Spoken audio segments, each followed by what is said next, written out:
sientan a un gobierno amigo, un gobierno de empresa privada, y no me da ningún rubor decirlo. Mi gobierno apoya a la empresa privada, a nadie más. Estos señores van a entender el peso de lo que significa la ley. Que lo tenga bien claro Saúl Méndez y toda su garulilla. Pero vamos a ejercer nuestro poder para llevarlos a su mínima expresión. Lawfare. ¿Qué es el lawfare?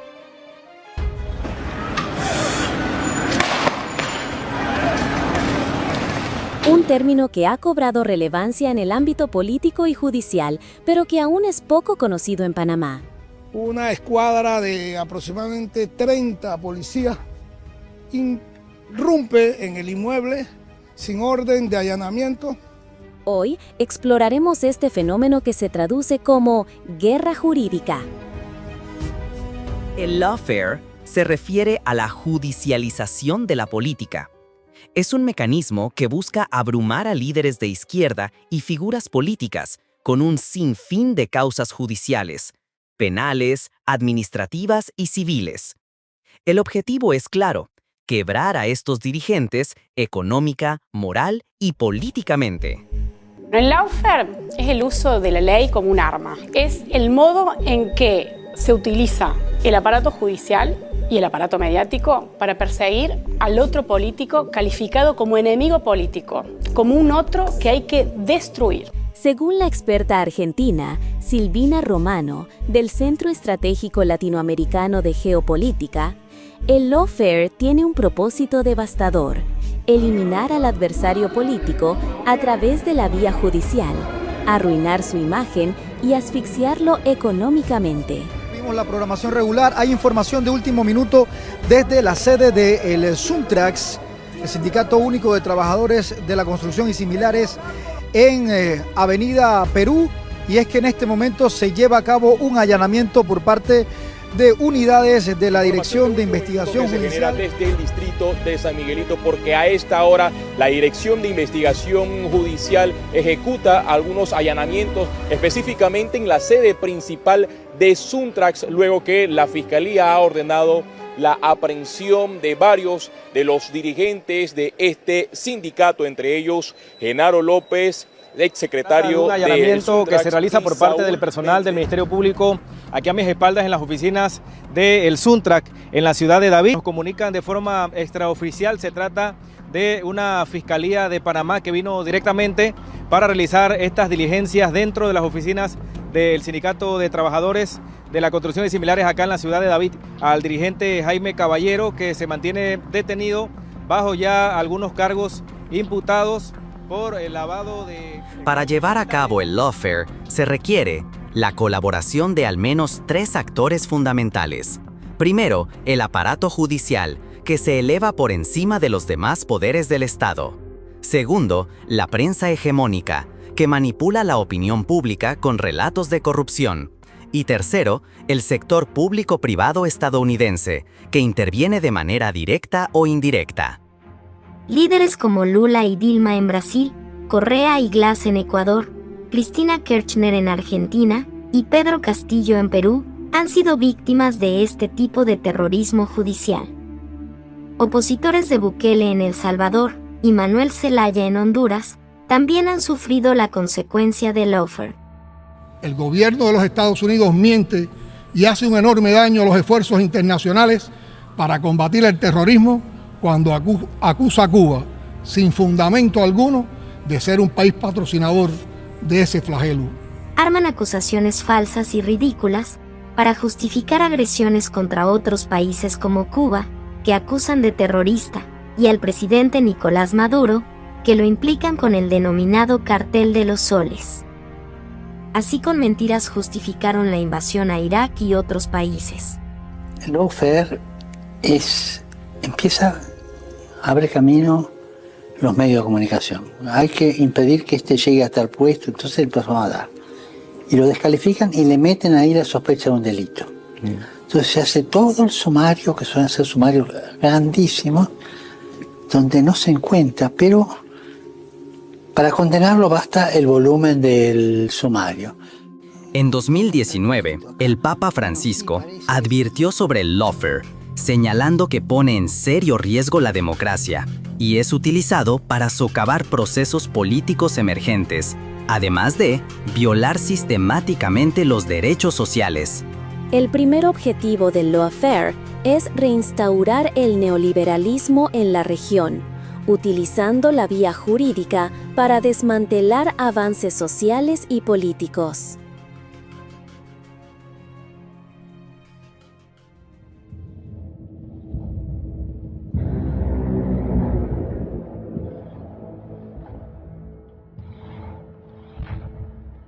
Panamá enfrenta una crisis política que ha desatado este fenómeno, conocido como lawfare.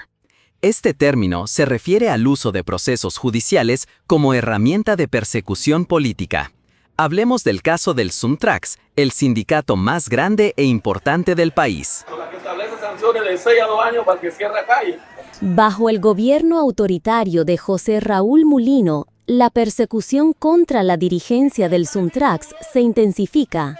¿El objetivo? Disolver este sindicato y la cooperativa de los trabajadores, utilizando procesos amañados y acelerados que buscan justificar el arresto de sus líderes. Jaime Caballero, uno de los principales dirigentes, se encuentra en prisión preventiva en la cárcel de máxima seguridad de la Mega Joya. Allí comparte espacio con otros reos condenados. Y si algo me enseñó el sindicato siempre ha sido valores, principios y lucha. Nunca arrestado ni buscado por algo ilícito. Sin duda esto se deriva de una persecución política. Yo sé que tal vez aquí es una consideración que usted no va a tener porque usted está cumpliendo en estricto derecho. Pero aquí el señor presidente de la República el 14 de febrero. Por favor. Bueno, alguien del Estado nos amenazó de que iba a reducir al Suntrax. Nos cerraron las cuentas y nos han perseguido. Y este expediente que sale a partir del 17 de marzo a la fecha, solamente es eso, persecución. No hay ningún contenido fáctico y jurídico que amerite perseguir a este dirigente y mucho menos a una organización que le ha dado tanto a este país. Muchas gracias. Jaime, amigo, el pueblo está contigo. Jaime, amigo, el pueblo está contigo. Jaime, amigo, el pueblo está contigo. Quiero ver el pueblo que lucha. ¡Viva! Quiero ver el pueblo organizado. Genaro, amigo, el pueblo está contigo. Genaro, amigo, el pueblo está... Genaro López, el histórico líder del Suntrax, también enfrentó esta dura realidad a pesar de sus más de 70 años, hasta que logró un arresto domiciliario tras una apelación. Yo llegué aquí a Panamá cuando tenía 16 años y comencé a trabajar en la construcción a los 17 años. Estoy vinculado a los obreros de la construcción desde esa fecha.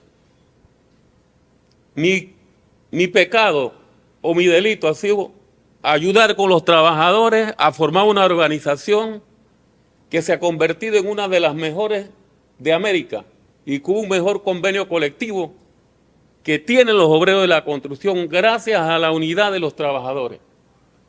Porque no solamente defendemos los derechos de los obreros de la construcción, sino los derechos de los trabajadores a nivel nacional. Que el sindicato ha jugado un papel importante en la persecución que se da, no desde ahora, porque la Caja de Ahorros cerró las cuentas del sindicato, ¿verdad?, con el gobierno de Nito Cortizo, después cierran la cooperativa, la cuenta de la cooperativa, ahora encierran en totalidad todas las cuentas del sindicato, la ministra de Trabajo hace una resolución que manden la cuota, la cuota sindical al Ministerio de Trabajo, todo eso es ilegal. Todo eso es persecución para callar un sindicato que está enfrentando una ley que va a afectar a la futura generación. Y todos esos pelados que están en la escuela, todos sus hijos, sus nietos, van a ser afectados de esa ley. Porque se está beneficiando aquí al sector financiero y no a los asegurados. Porque se crean las cuentas individuales y se van a pensionar con pensiones de miseria. Van a tener que trabajar más de 62 años, 70, 75 años para elevar su porcentaje de pensiones. Eso es lo que quieren acallar, la voz del sindicato. Y sabemos que nos estamos enfrentando a los poderes económicos porque son los poderes económicos los que quieren acabar con el sindicato. Los panameños no tenemos nuestra autodeterminación. Otros líderes, como Saúl Méndez y Erasmo Cerrud, han tenido que buscar refugio en el exilio, temiendo por sus vidas ante la falta de garantías en su país. No, él está en un pabellón, que el de nosotros es el que está monitoreado 24/7 precisamente por la policía. Es decir, y está totalmente separado. Si tú vas a meter a Genaro López en algún otro de los centros, implica compartiendo espacio, incluso para dormir con otros privados de libertad. Francisco Smith, secretario general de Citraibana, y su compañero Gilberto Guerra pasaron 25 días en prisión antes de que su medida cautelar fuera reemplazada por un reporte mensual. Eso es lo que está pasando ahorita en mi pueblo de Arimae. Están toda la gente del pueblo afectada. La represión también ha alcanzado a la comunidad de Arimae en Darién, donde sus dirigentes enfrentan la misma suerte. No soy ningún delincuente, solo me tienen aquí por defender mi país, mi derecho como mujer indígena, luchando por nuestros hijos, para el futuro de mañana, porque no estamos de acuerdo con la ley 462, declaramos nuestro trabajo.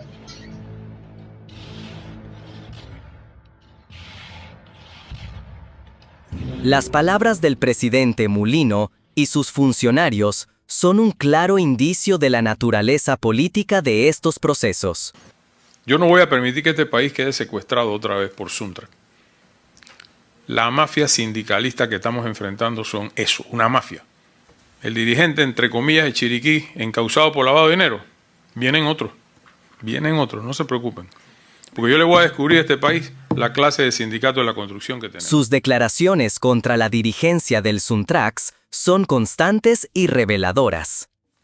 La dirigencia del Suntrak ha usado su estructura jurídica para favorecerse a costa de los trabajadores de la construcción. Ante las repetidas derrotas en las urnas, tratando de instalar dentro del sistema democrático un régimen de gobierno comunista, usan al sindicato como eje de desestabilización social para imponer su ideología a la fuerza.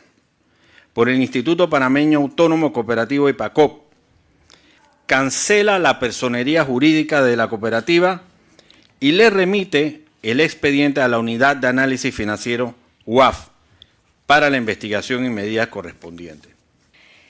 Quiero dejar claro que estos hallazgos arrojados son violatorios de la Ley 23 de blanqueo de capitales. Tenemos un sindicato único de la construcción Suntrax que se ha dedicado día con día a impedir que el progreso llegue a nuestro país, sabiendo que el Suntrax impide que la salud llegue a todos. Y todos los días escuchamos que tenemos problemas del agua, de este vital líquido, pero hoy le tengo que decir que no tenemos agua porque el Suntrax tiene la obra detenida. Hoy le tenemos que decir a todos esos jóvenes que tienen que esperar porque el Suntrax está en la calle. No tienen dinero. Cualquier dinero que estén usando es dinero sucio. Y estamos tras las pistas. Esto es mucho más allá de un intento de una huelga nacional o un paro o lo que sea. Aquí hay un propósito de desestabilizar, como se ha pasado ya en otros. Esta película la hemos visto en otros países. Esto no es nuevo. Quizá Panamá se había mantenido vacunado a lo mejor porque estaban en el goce y disfruta de la corrupción. Y estaban bien alimentados. Y entrándole los impuestos de nosotros a través de sus distintas cuotas, a través de las cuentas bancarias, que no volverán a tener mientras yo sea presidente de la República. Son pandillas establecidas allí. En esa área de Caledonia, no tengo que explicarle porque ustedes descubren lo que ahí sucede, en esa zona, que además es caldo de cultivo para llevarlos a las manifestaciones de ustedes saben quién, como si fueran obreros, y lo que son todos pocos delincuentes que se reúnen ahí a vender droga y a hacer diabluras. Acá en el sur comienzan a darse cuenta de cuán riesgoso es la infiltración del crimen organizado en nuestras democracias. como lo acabamos de ver recientemente en Panamá, utilizando el pretexto de una ley que salvó a la Caja del Seguro Social sin un muerto, sin revueltas, y que fue esa infiltración de una izquierda no democrática la que mantuvo por 2 meses y tanto una huelga de educadores que ya se desvaneció, y se desvaneció por una decisión firme de mi gobierno de que el que va a huelga no cobra, y así la he mantenido, y una explosión en la provincia de Bocas del Toro, una provincia bananera por excelencia, que acabó con 7.000 empleos en un mes. Y estamos haciendo esfuerzos nuevamente para que regrese, porque lo único que saben ahí hacer bien es producir banano. No se dejen atropellar por todo este grupo de radicales que jamás iban a apoyar la ley, jamás hicieron una propuesta ni remotamente coherente ni organizada. Vi todas las fotos de las benditas huelgas de todos estos comunistas y son ellos con ellos. Y cuando se les acaba el billete, como se les acabó, ya no hay conspiración. Bueno, no tienen plata y no van a tener plata. Tan sencillo como eso. Y que vayan, si no les gusta Panamá, que se vayan para Venezuela, o para Cuba, o para Nicaragua, donde quieran. Seguramente sale de Bolivia, ¿qué impresión tiene de esto? Yo creo que eso no vale la pena ni comentarlo. Presidente, hay otras obras. Fugitivo internacional ahora. De que yo hago lo que digo que voy a hacer. Si hay alguna duda, y si no, pregunta lo que ando viendo. Era muy machito al frente, pero mira no por dónde anda. Y a los otros que tenían esta provincia secuestrada, miren dónde están metidos también, en la cárcel, por maleantes, no por persecución política. Ha perseguido la justicia, no mi gobierno, al que ha cometido delitos graves como los que han cometido estos dirigentes. Y falta todavía la cooperativa, que dará que hablar. Creo yo que uno de mis aportes para hoy y para el futuro, Gonzalo, es darle estabilidad a este país. Sacar a Panamá del secuestro en que estaba por parte de organizaciones sindicales. Ese creo que yo, sinceramente, es un aporte. Si estoy en 10, en 2, en menos 50 en las encuestas, me da exactamente lo mismo. Hoy comunico al país que hemos presentado una demanda donde solicitamos la disolución del Sindicato Nacional de Trabajadores de la Industria de la Construcción, SUNTRAX. Según el expresidente de Ecuador, Rafael Correa, este fenómeno no es nuevo. La infiltración de sistemas judiciales ha sido una estrategia a largo plazo, creando lealtades y fidelidades que hoy permiten la aplicación del lawfare. A dirigentes de izquierda para quebrarlos económicamente, moralmente, políticamente y obtener por medio de esta persecución judicial lo que no obtuvieron en las urnas. Y con esto es coordinado, usted lo ha dicho, no existen casualidades. Bueno, detrás hay embajadas, vea los fiscales, los jueces vinculados a quienes están. Por ejemplo, la fiscal de Ecuador claramente vinculada a la embajada de Estados Unidos. También pues las élites nacionales articuladas en esta estrategia. No existen en esta clase de situaciones coincidencias en América Latina. Cuando empezó la represión, la dictadura en el cono sur, no era coincidencia que Uruguay, Chile, Argentina, luego Bolivia, luego Ecuador y todas las dictaduras, no son casualidades, era el Plan Cóndor como se conoció después, esfuerzos articulados para parar supuestamente el comunismo. En Panamá, un oscuro entramado de corrupción y abuso de poder se despliega afectando a miles de ciudadanos. Hoy, exploramos la alarmante situación de fiscales y jueces corruptos y un ministerio público que se ha convertido en un instrumento de persecución política a cargo de Luis Gómez Rudy, el abogado personal de Mulino en el caso de Finmecánica, y de la firma de abogados del canciller Javier Martínez Hacha, que se vio involucrada en el escándalo de blanqueo de capitales en el proceso New Business, donde su hermano, Valentín Martínez, fue condenado solo para que con el nuevo gobierno la Corte Suprema revocara esa condena.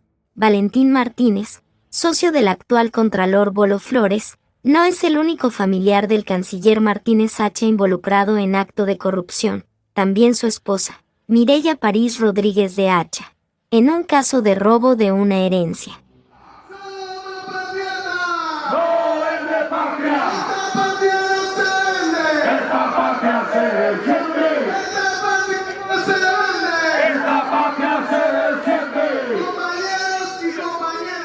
La situación de persecución se intensificó tras la visita del secretario de Estado de los Estados Unidos, Marco Rubio, el 2 de febrero de este año. Solo 10 días después, el 12 de febrero, un operativo desmedido se desató en el proyecto del Hospital del Niño, en la Avenida Balboa, en respuesta a las protestas de los trabajadores contra el nuevo modelo de pensiones de la Caja de Seguro Social. No se puede, así el país no va a avanzar. Estamos jodidos y nos joden más. ¿Tú crees que trabajando?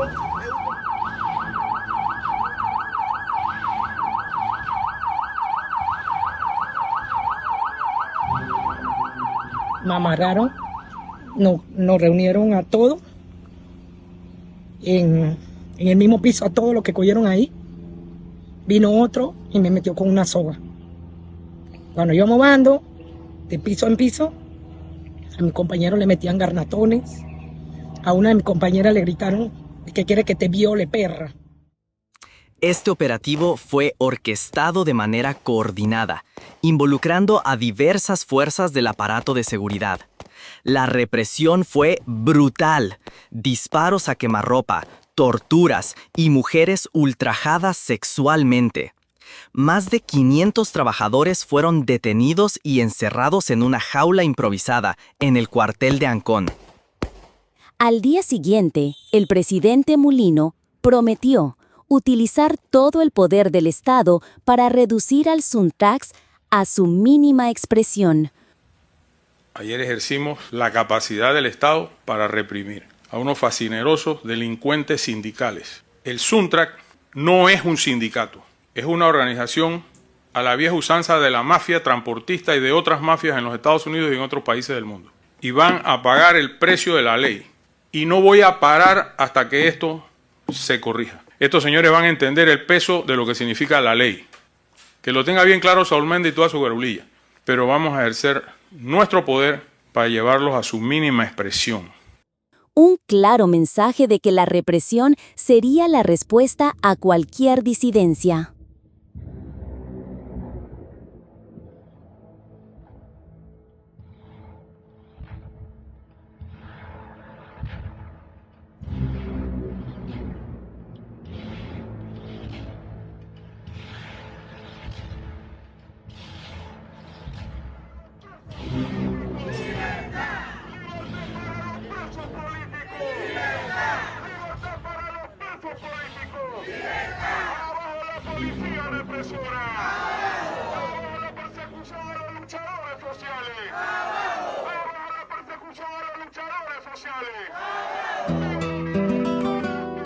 Vamos a estar mañana en la marcha, tengo un poco de usted y ahí quedamos mañana para allá.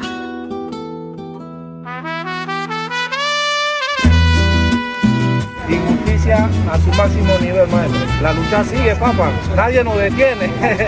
El cuerpo legal de Suntrax que hemos logrado.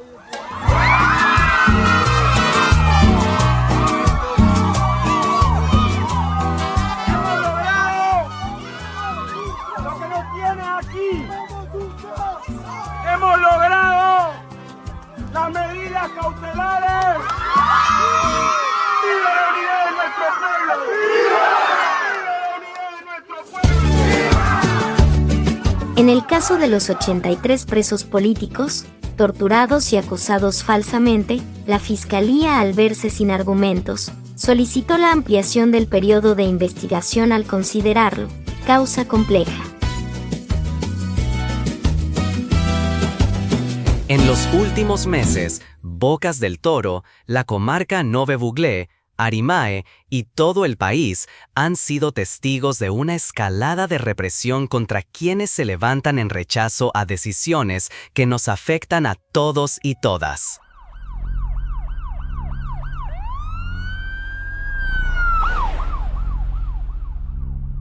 A medida que la resistencia crecía, el gobierno optó por la represión.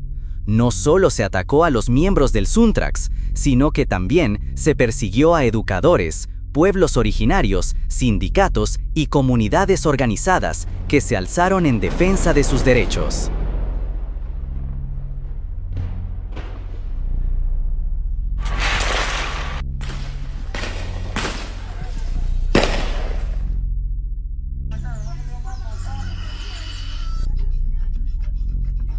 Ese señor Smith, que vaya por la sombrita mejor, que él no le conviene andar gritando locuras por ahí por la calle, sobre todo por la izquierda radical y grupos de la Iglesia Católica radicales de izquierda que se han dado a la tarea.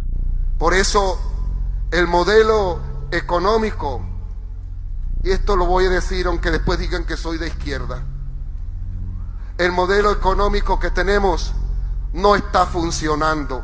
Y esto no lo me invento yo, ya lo ha dicho el Papa Francisco y lo dijo la Conferencia Episcopal repetidas veces. Con el apoyo de los medios de comunicación hegemónicos, se desató un linchamiento mediático. El órgano judicial, en un acto sin precedentes, transmitió en vivo las audiencias de Jaime Caballero y Genaro López, pero esto reveló la fragilidad de las acusaciones sin fundamento. La mayoría de los juristas han señalado los vacíos en las acusaciones, evidenciando un proceso basado en falsedades. El lawfare es cuando se sigue debilitando al Poder Judicial, no teniendo jueces de carrera, sino jueces temporales. Y es que un juez temporal tiene miedo de resolver, porque sabe que no lo van a nombrar para el próximo año, para el próximo periodo. Entonces, todo esto va siendo, digamos, un ataque al Poder Judicial y a veces no nos enteramos de este tipo de situaciones. Esta guerra jurídica tal vez la vamos a poder ver más representada ya en casos concretos, cuando el Poder Ejecutivo de turno viene y establece una consigna que ya no empieza en el Poder Judicial, sino empieza antes, con la Fiscalía. Y eso se llama la criminalización o de la protesta o la persecución política. Le podemos poner el nombre que queramos. ¿Y cómo nos damos cuenta que somos, digamos, perseguidos políticos? ¿Cuándo podemos entender que no tenemos una justicia independiente? Cuando nuestros abogados nos dicen, mire, aquí hay algo raro, los recursos que presentamos son válidos, son sólidos, etcétera, pero nos los están rechazando sin argumentación, sin una justificación. Entonces empezamos a ver fallas del debido proceso, pero que no son errores judiciales, no, sino que hay una intencionalidad y me rebotan todos los recursos y entonces yo ya empiezo a ver que este juez o que la fiscalía no es garante de mis derechos. Y entonces la pregunta es ¿por qué? ¿Por qué a mí? ¿Por qué me toca a mí o por qué nos toca a nosotros? Esa es una pregunta que nosotros siempre hacemos. ¿Por qué usted se cree perseguido político? Porque entonces ahí es cuando ya empezamos a ver que el juez o la jueza le resulta, cuando es independiente, le resulta incómodo al autoritario, al autárquico, al poder. Por eso hay una frase muy bonita de un ex juez de la Corte Interamericana, Raúl Zaffaroni, un ex juez argentino, que decía que el último bastión que le pone límite al abuso del autoritario, al abuso del ejecutivo, es el juez. Y tal vez ustedes lo han visto en Estados Unidos cuando Donald Trump toma decisiones por decreto, etcétera, y por ahí aparece un juez de un condado muy lejano y le dice, no, señor presidente, es discriminatorio esa directriz, es discriminatorio porque no se le puede dar trato, no se pueden eliminar los derechos de una persona por su nacionalidad, etcétera. Entonces uno dice, ahí hay un juez independiente imparcial. Hay una anécdota muy bonita, muy interesante. Tal vez ustedes la han escuchado. Hay un dicho que dice, todavía hay jueces en Berlín. Es una anécdota, es una leyenda urbana que dice que había un molinero, un señor, un dueño de un molino, que llegó el rey y quería quitar el molino, ¿no? Destruir el molino, poseer el molino, porque iba a construir o iba a tomar posesión de los territorios, y entonces él se ampara ante la justicia y le da la razón al débil, porque tenía el derecho, al molinero, y le dijo al rey que no podía hacer eso. Entonces, de ahí surge la frase: todavía hay jueces en Berlín. La pregunta es, ¿todavía hay jueces en Panamá? Que el presidente sale una semana antes a decir todo lo que va a pasar en torno a el tema judicial, ¿no? El tema de aprehensiones y el tema de demás cosas. Entonces tienen un presidente adivino o mago o no sé, o de casualidad, ¿no? Entonces, los presidentes no tienen que abrir la boca sobre qué es lo que está pasando en la justicia, ¿no? Porque no es su mandato. El problema es que un presidente, aunque sea bien intencionado, aunque sea bien intencionado, si empieza a decir cómo deben resolver los jueces, cómo van a fallar, ya condiciona al juez de la causa, lo compromete, ¿verdad? Entonces, el juez tiene que ser muy potente, muy blindado para decir: a mí no me importa lo que diga el presidente, yo resuelvo conforme a la justicia. Entonces, el problema es cuando estos mensajes son tan fuertes y se cuestiona por adelantado cómo se va a resolver o cómo no se tiene que resolver, ¿verdad?